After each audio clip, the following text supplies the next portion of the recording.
Hey guys, and welcome back. I'm Seiben here for the Aether Hub, bringing you some sultry Magic the Gathering speculation. As the Aether Revolt story concludes and we start looking towards Magic's next set, Amonkhet, on the plane of the same name, another plane is often brought up in the discussion of future expansions: Dominaria. Now, with the Kaladesh story arc just wrapping up and a brand new world at the forefront of everyone's thoughts, why are some of us harping back on a world as old and storied as Dominaria? Well, it's because Wizards of the Coast has been dropping some major hints to our potential return to this pivotal plane.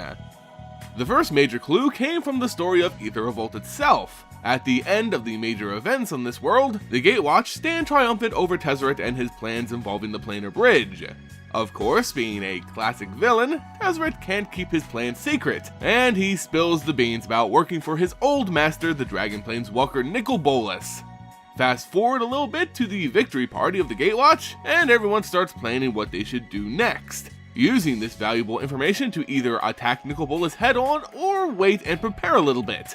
One would hope a group of knowledgeable and experienced planeswalkers, some of which know of Bolas's power firsthand, would take a cautious approach when dealing with this dangerous opponent. Yet, for some questionable reasons, everyone seems eager to go to his home of Amonkhet and face the dragon without much further intel.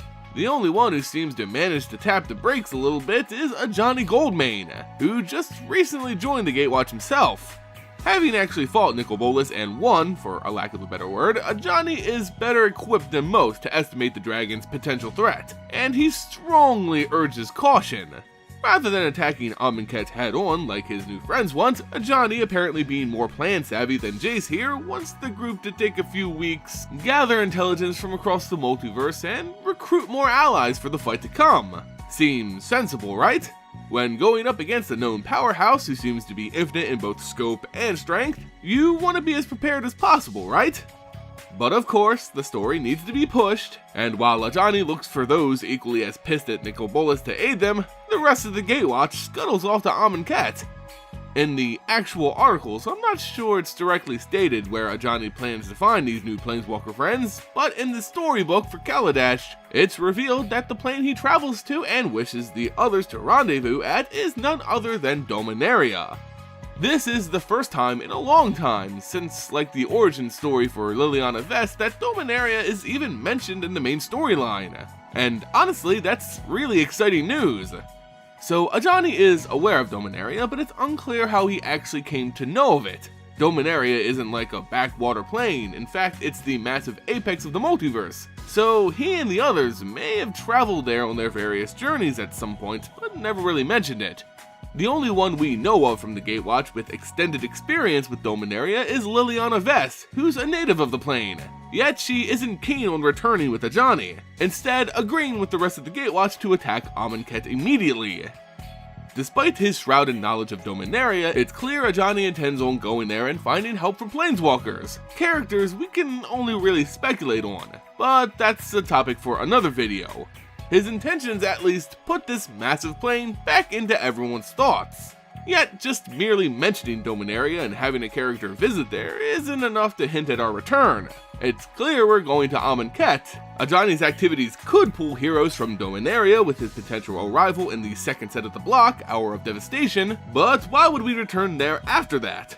That's still a major mystery, but Wizards of the Coast has at least shown us more of Dominaria, further alluding to a return in a future set. The nod coming in the form of their newest duel deck, Mind vs. Might, featuring Lavissa Cold Eyes and Jihora of the Gitu, both major characters on the plane of Dominaria. Both of these legendary creatures have their own unique stories and backgrounds, but those are something I want to cover in a separate video. Here though, it's just another major hint by Wizards of the Coast that a return to Dominaria may be in the forecast. While Jihora and Lavissa are some pretty old characters, I don't feel they're the central feature about the duel deck announcement. For a theme as vague as Mind vs. Might, they really could have chosen from any number of characters from a variety of different planes. They could have gone more topical with characters from Kaladesh and Aether Revolt, or perhaps chosen some planeswalkers that fit the bill. But the fact that they selected two characters specifically tied to Dominaria means that they wanted the plane itself to be on display with the duel decks, not just the cover cards.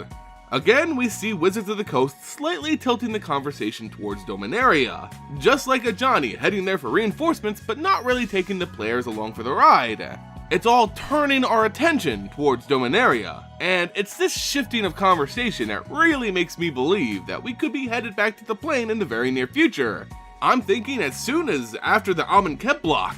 What would bring us there story-wise? I got no clue. Probably something to do with Nicole Bolas or the help Ajani brings to Amonkhet. Either way, the evidence is here to at least start a dialogue. And you guys know I always enjoy nice spots of speculation.